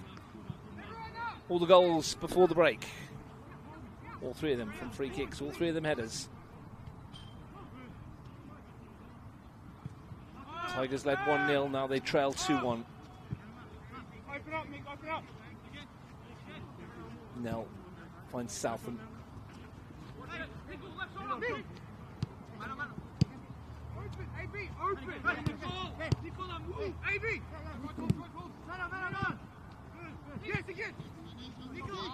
Nicely worked by the Tigers. Trying to pull Canberra, Croatia out of position, but they're not getting any luck at the moment. Very disciplined from Dina Greenwich's team. Yeah, they're trying to disrupt the shape with their passing through midfield now over the last 5 minutes. But when they turn it over, they've got to be careful. Here goes Thomas James. He's in here. It's Thomas James for Canberra, Croatia. He's been sent wide by Southam. He's still got players in support. One of them's Nick Pradajina, who's walked around Nell and somehow not scored. Milutinovic to the rescue. Should have been 3. Great defending, though. And yet again, some good possession by Tigers. They didn't necessarily go anywhere, trying to move a shape that didn't move at all.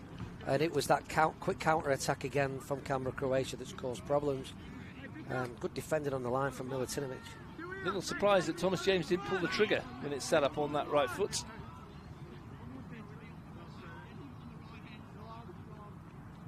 His delivery into the area over the head of Barac. Nels had a flap at it, got something on it, and that was the important thing. Batani's touch finds Ogawa. Can't scoop it past Keegan Vucetic. Paul Bataldo. Piccolo. Spaseski. James.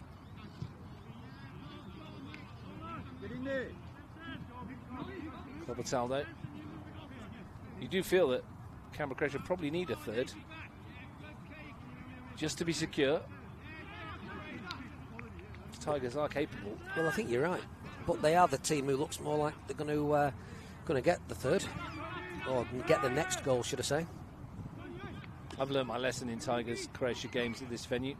Not to call it too early. Piccolo's drive, that's wide of the post. They did a game on the field over there where Tigers scored late to make it 4-2 in the last minute, and we thought that was that.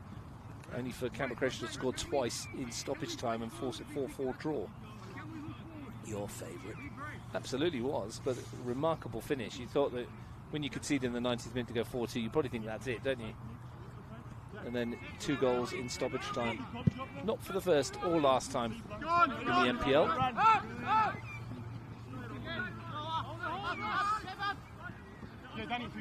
Season that, quite frankly, you turn up to games, you just don't know what's going to happen. Very difficult to predict. Michael Southam, Angus Bailey. Southam again.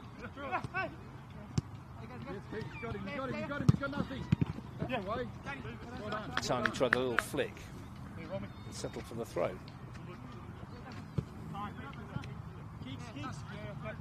Southam. Good ball that. Dickinson. Charged down though by Spaseski. Runs into 2 orange shirts. Koneski brought down.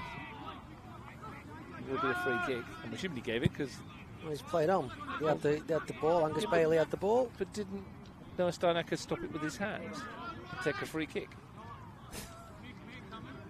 It's handball. Maybe, maybe that was me seeing things. I'm not sure. But if he did, it's actually handball if the ref. Well, that's what I thought. And so it ends up being a free kick to Canberra, Croatia by the letter of the law, I think.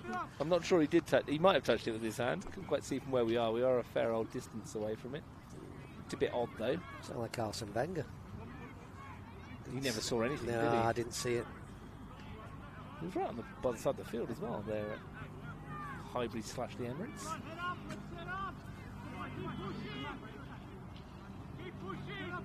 That's what we call Frank when he doesn't see things. Yeah, well, I was just about to say, we know where Frank Casey gets it from, don't we? Absolutely. Or maybe Arsene Wenger gets it from Frank Casey. Well, that could well be. Not only King of Malta, but King of Fiji now, following the 2-0 win over the Fiji under-20 side here in the week. Great evening's entertainment in all seriousness as well. Canberra Olympic scoring twice. Kara Chiruti opening the score. And there's a nice goal from Tia Burridge as well off the bench. 2-0 win. Fiji under-20s will play in the under-20 World Cup. Australia have been drawn in Pool B. Fiji team is in Group D, I think. They play Brazil, France and Canada. Hard old task, that one, isn't it? Well, it is. I feel a bit unfortunate for Canberra Olympic, who should qualify in the place of Fiji and faced just purely based on winning on Thursday night. So, but in all seriousness, like you say, it was a brilliant occasion. Celebrated really well from beginning to end.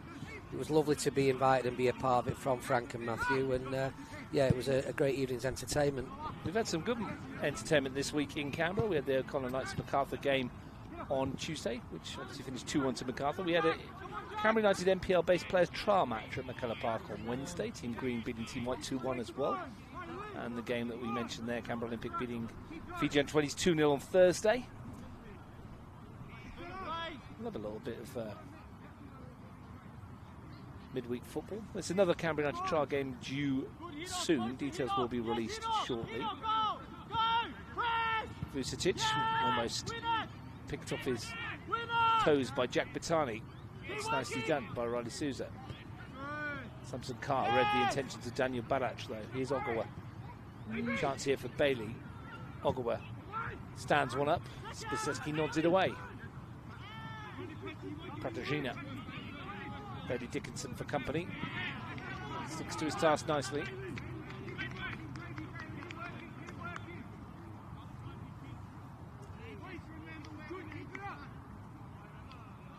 You've got your tour coming up in January as well, Ian. You've got some games lined up nicely for the boys that are heading out onto that trip. Yeah, it's been a very exciting week. Finally starting to get in touch with the English clubs as their pre-season is well underway. The season for them is due to start very soon. I'm looking forward to being back up in the northwest of England again with 19 boys from this region. Managed to secure a game with Burnley last night before. So that's a pretty big one for us. Huge challenge for the boys. Mixed around games against Fleetwood Town and lower quality semi-pro sides in Marine and Macclesfield probably. Good test for the boys on that trip. Burnley though might well be the highlight. Taneski to get the shot away. Good block that by Colbertal though. Vucetic steps in when he was looking for the runner Thomas James, who'd positioned himself on the shoulder of the last defender. And that's where it's gone eventually, and James will try and run in behind. Bounce will be critical here for Michael Southam. He's dealt with it very well. And he's found Angus Bailey.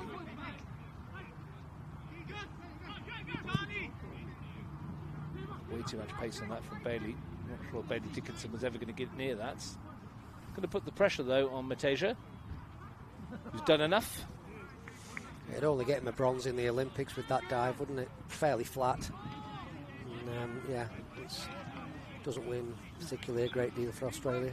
You can't commentate on the diving there. That's the domain of Mark Taylor these days, apparently, former Australian Test opener. He's the diving commentator. Was he even a wicket keeper where he could bring any form of comparison? No? Absolutely nothing. He was an opening batsman. His commentary consisted of big splash bad, little splash good. Yeah. Can't have been wrong, can he? Pratagina over the top. Here goes Barach.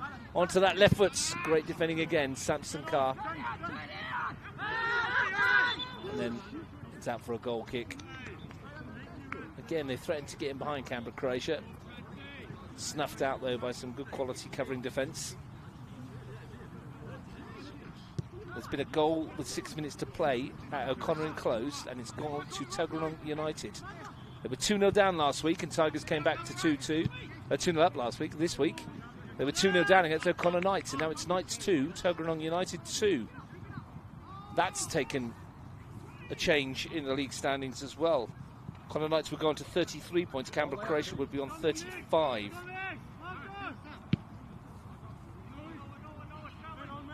So we wonder how the tired legs are going. Well, it just bodes, you know, the efforts that O'Connor Knights all put into the game on midweek. Is it taking its toll towards the game today? Still 6 minutes to play there. Taneski got away from Bangweni. He's gone for goal. It's not really going to test Matasia. Well, if he had a left foot, surely that's a score with an opportunity rather than... Free kick here against Riley Souza just outside the penalty area. Well, Samson Carr's almost rolled out of the box, hasn't he, there? I mean, he's actually lay very, very close to the line. Well, the decision was made outside the area. He's caught him late. It was a little touch by Samson Carr, and Riley Souza has certainly given the foul away. No card, though.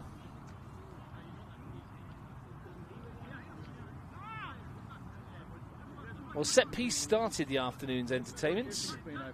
Nick Taneski's creation of a goal for Sam Whittier.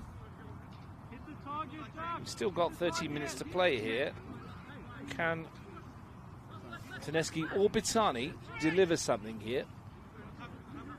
The angle for the left footer here from Jack Bitani might well give him the opportunity to have a pop a goal if he so desires. Well, there's only one player on it, isn't there? So it's built for that left footer. He'd have to go down Matasia's right. He's bent it towards the far post. Well, Matasia was scrambling.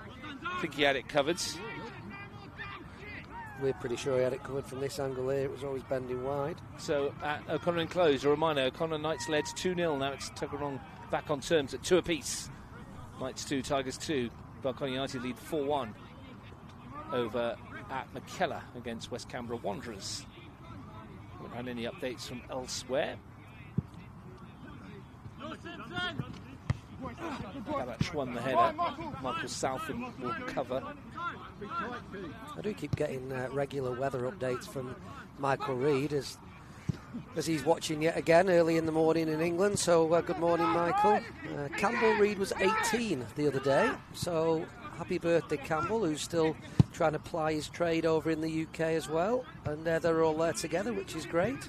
So I just thought I'd throw in a little happy birthday to Campbell. Absolutely, happy birthday to Campbell.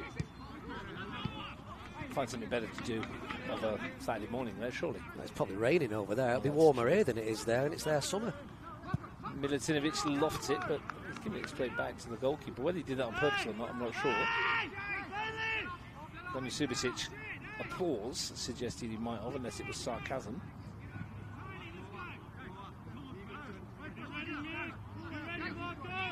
Canberra Croatia have had chances to put this to bed.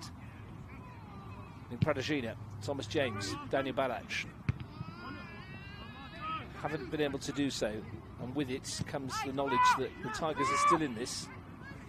Well, they are, only because they're having much more of the ball and have done for the majority of the second half. However, that killer instinct looks like it comes more from Canberra Croatia. Piccolo's running into Vucetic. Balach finds Souza going backwards here. Need to work their way out of the cul-de-sac, and they do nicely. Nice touch from Piccolo as well to find Vucetic. Tack might be on here. They've got him out of that brilliantly well, haven't they? Piccolo, James, almost. And now Samson Carr can go direct. And Ogawa, Matasia thoughts about it and then decided that he would come, and Ogawa's not going to get there. Reminder tomorrow, Garland United versus Canberra Olympic. Ugali versus Monero Panthers are your two matches. Marley Jackson is on for Samson Carr. Marley Jackson, who marked his debut with a goal.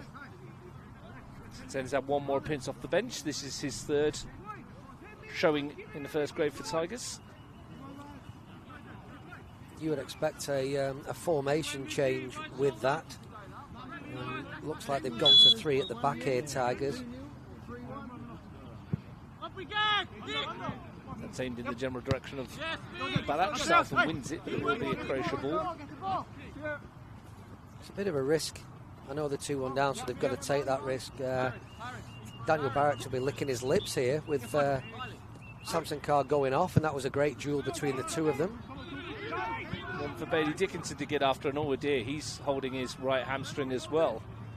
And that looks poor for Bailey Dickinson. It doesn't rain, but it does pour.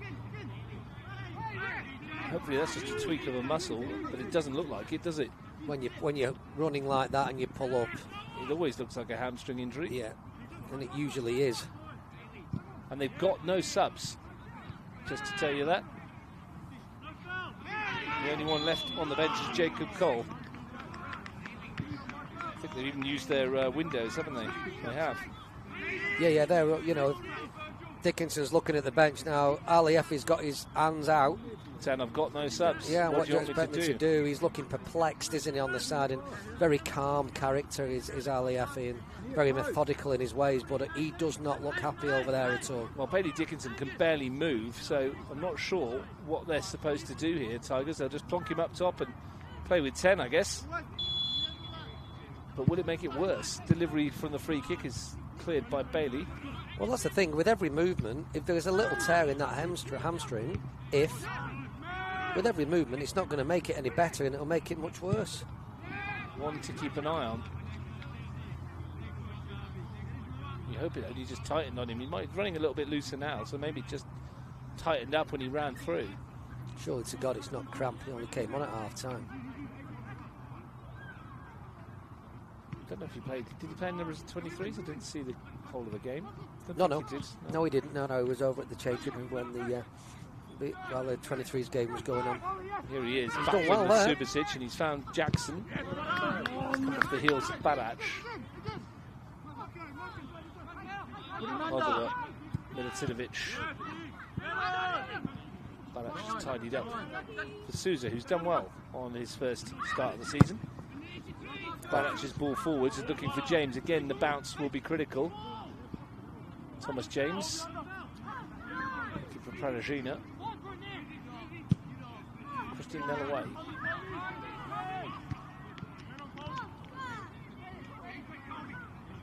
Corbataldo's won it back. And now he's got some room to manoeuvre. Daniel Corbataldo. Pradagina, James.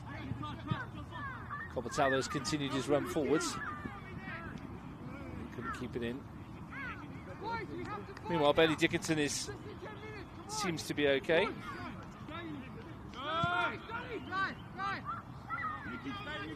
Into stoppage time at O'Connor enclosed, where it's 2-2.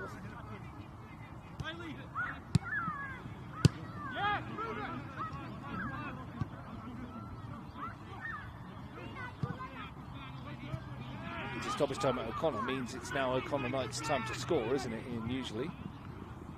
Well, that's what they're saying this season. Euro time. Turn to action here. For Daniel Sparrow, and you'll see his new boots. Can't miss him from here, Ian. Keegan Vucetic is going to come off. No, you're not, Danny. So I've kept my sunglasses on. The shade's been over for 15 minutes, but I was expecting Daniel Sparrow to come on, shining like a light. Got the beacons on his toes. Quite badly injured his shoulder a few weeks back. It's heavily strapped underneath that number 24 jersey. He is a true warrior, though, Daniel Sparrow. He would have tried to play on with a knackered shoulder anyway, wouldn't he? Yeah, exactly. There's only the medics actually stopping him playing by the sounds of talking to him before. Jackson. Steinacker. So he down the throat of Paris Bangueni. Michael Piccolo's got a bit of space. Corbataldo wants to go cross-field where Balancz is peeled into that space which you talked about that was left. It's a chance here to send it across, and it's turned home by Nick Pradagina off the bench and on the score sheet yet again. The number 10 may well have wrapped up the points for Canberra, Croatia. Well, we said the formation change might give Daniel Barrett just a bit of space down on that left-hand side, and Pradagina with an excellent run to the near post, pokes it home, and like you said, Pradagina off the bench and gets his goal.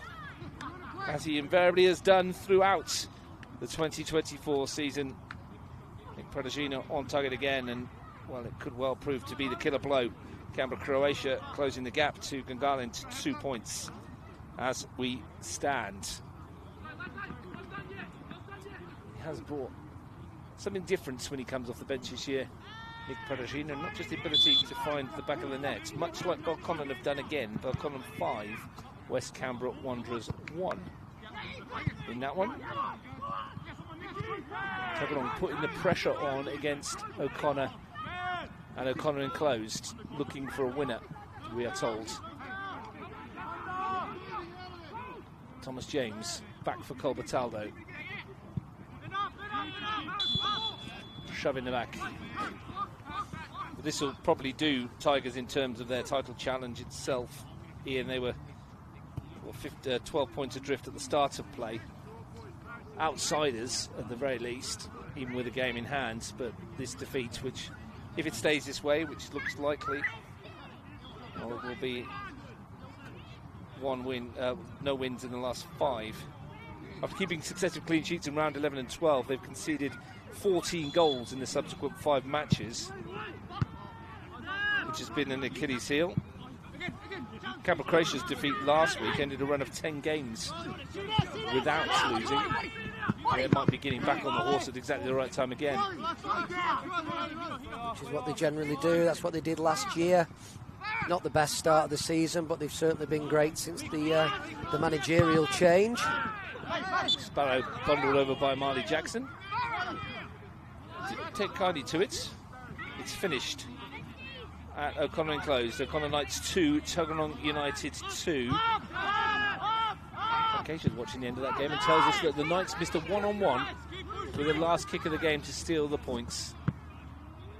1 point might not be enough for the Knights in their quest to regain the title with 4 games to play for them, or 5 games to play for them now. They've got a game in hand, of course, against the Tigers.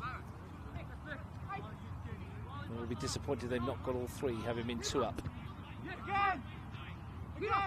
Ogawa, Tedeschi, Subasic all over the back of Dickinson, who was making a back for him. A couple of minutes to play here, plus stoppage time. You would think the points are secure for Canberra Croatia, but considering what we've seen throughout this season, Ian, you're never going to say it for certain, are you? Never for certain, but mostly sure. Tigers are running on thin air, really. Well, we've got a trio of young kids to our left. I'll come back to that in a second as Mateja comes. Who've got sticks in their hand. There's in fact 4 of them, like young Harry Potters, looking to cast a spell on the Canberra Croatia team. Perhaps. One of them's just shouted penalty. Maybe he's a little bit sidekick. Maybe he's cast that spell. Yeah, there's definitely a bit of Harry Potter world going on to our left. Loving themselves, loving their life. Here's Colbertaldo. Souza released from defensive duties for once. Batani, though, tracking back with him. Good to see a lot of youngsters here again today. Yeah, there's been some decent support of the game today. Janelle to launch one. Ogawa to chest it down. Jackson looking for Batani. Nice feet, as was Jackson, but it's a good challenge by Sparrow. Wally Souza cramping up a bit. And they're looking to take advantage of the gap he's vacated. Ogawa, Tedeschi, sharp turn. 3 red shirts for company, though, for Nick Tedeschi, and Marco Piccolo disdainfully takes it off him, and then he's clobbered by Nick Tedeschi. And there will be yellow cards for the striker, who took exception to the way that Marco Piccolo nicked it off him. 3rd Tigers player to see yellow this afternoon. And he may be hurt. He also might be cleverly just winding the clock or taking any momentum, more to the point, out of another Tigers attack. Tigers been pretty good with the ball in possession. You know, they've multiple passes, possession count would be, or percentages would be quite high, but in all honesty lacked the killer instinct, which Canberra Croatia have certainly shown several times throughout the season, and certainly again today. The ability to break at speed through midfield, the ability they've got in the front end to take 3 good chances, and whether it be set pieces or from open play. And that's really the story of this afternoon's game. You know, the team who've had the least amount of possession, I would suggest, are actually the team who are going to win the game because they've just been more ruthless in front of goal. Brindabella Blues led 2-0 at half-time against Canberra Juventus. Riley Williams and Deng Alir Deng amongst the goals there as we wait for the full-time scores to come in from around Canberra in the Capital Premier League. That was a half-time score, Juventus 0, Brindabella Blues 2. All those 3 o'clock games will be drawing to a conclusion, as it has done at O'Connor Enclose. O'Connor Knights 2, Cheltenham United 2.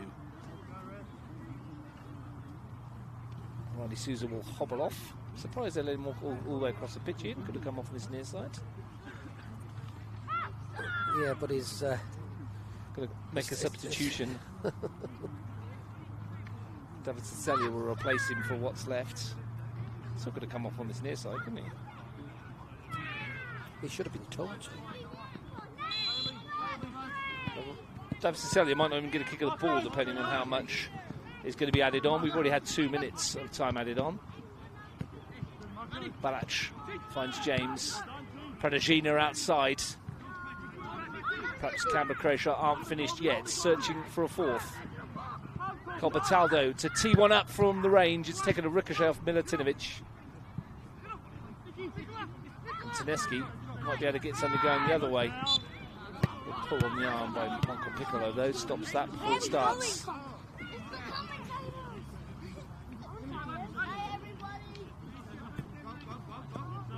Christian Nell will take the free kick. They'll send everybody forwards, bar a couple.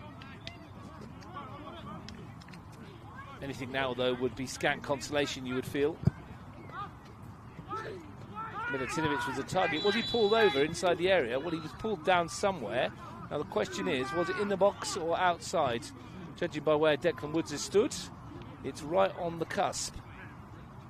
And yet again, as our Harry Potters start to make their way to the exit of the AIS, still got their sticks and wands with them. Well, had they given a penalty there, you'd have had to say that their prediction, their spell worked. Well, one of them did cast a spell and shout penalty not 2 minutes ago, but just outside the box. Nick Taneski to line it up. He had one from a similar kind of range, more central in the first half.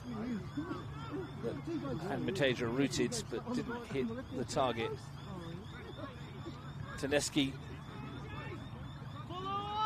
Well, we are at the mercy of the referee as much as anybody else. We do not know how long is left. So if Nick Taneski could find the target here. He's drilled it in. It's a great free kick. And he has pulled one back. And well, depending on what time is left, we've had 4 minutes of stoppage time here. And we're back to 3-2. Well, whilst I suggest that's probably the last kick in last couple of kicks of the game, it was a beautifully hit free kick from Taneski. Bent in that bottom left-hand corner. We didn't have the angle of how the wall looked from here, but it was certainly a lovely clean strike to Mateja's left. And another stoppage time goal in the National Premier League, which is riddled with them, and it was, in fact, the last kick of the match, near enough, Ian. A late one for the Tigers. It will be of scant consolation, and they have been beaten again after starting off so well, and it's been that Jekyll and Hyde kind of performance from Ali Effie's team once more. Well, as I said, not a couple of minutes ago. Great in possession, moved the ball really well, looks pretty. Not enough cutting edge in the final third, I'm afraid, for Tigers, where at the other end, good counter-attacking, decent finishes, but another solid defensive display from Canberra Croatia again. 5 goals in the game, 4 of them from set pieces. Tigers scored at the beginning of the game through Sam Whittier. They scored at the end of the game through Nick Taneski. Unfortunately for them, Canberra Croatia scored 3 in between. Ryan Keogh on his 200th appearance made it 1-1. Tony Spaseski's header made it 2-1, and Nick Pradagin off the bench scored well, what proved to be the winner. Thanks, Ian Worthington, for your commentary this afternoon. We'll catch you in a couple of weeks' time. Thanks, Justin Kapowski, on camera work again, and thanks for tuning in on to Bar TV for live NPL action here, where the League Championship table takes yet another twist. Cameron Croatia close the gap on Gungahlin United. It's over to you Gunners tomorrow. We'll be here to watch it. It's finished. Tigers 2, Croatia 3.